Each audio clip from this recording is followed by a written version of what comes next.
बलोचिस्तान के इलाका नौकुंडी से हमारे ब्यूरो चीफ सैयद जान बलोच की रिपोर्ट के मुताबिक नौकुंडी में कचरों की भरमार और कूड़ा करकट के अंबार लगने से शहरियों को मुश्किलात का सामना है।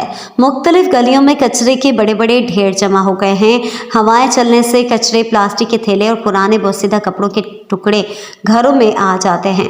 शहर के मुख्तलिफ गली कूचों में कचरे के ढेर जमा है। कूड़ा करकट और कचरे को ठिकाने लगाने की मुनासिब जगह ना होने की वजह से लोग जहां खाली प्लाट या वीरान मकान देखते हैं तो इसे कचरा दान की शक्ल में तब्दील कर देते हैं। बॉयज़ हायर सेकेंडरी स्कूल और नादरा के अकब में कचरों की ढेर का माजगा बन चुका है, जिससे आम राहगीर समेत स्कूल के बच्चे, असातिज़ा और इलाका मकीनों को मुश्किलात का सामना है।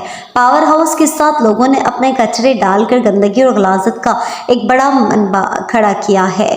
बाजार और मगरबी बाजार में जाबजा कचरों के ढेर से अवाम कुर्ब और अजियत से गुजर रहे हैं। अवामी हलकों ने हुकाम वाला से अपील की है कि नौकुंडी के मुख्तलिफ गलियों में सफाई सुथराई और कचरों के ढेर को ठिकाने लगाने के लिए एक खतीर फंड्स रिलीज करके शहर को खूबसूरत बनाने के लिए इक़दाम उठाए जाएं।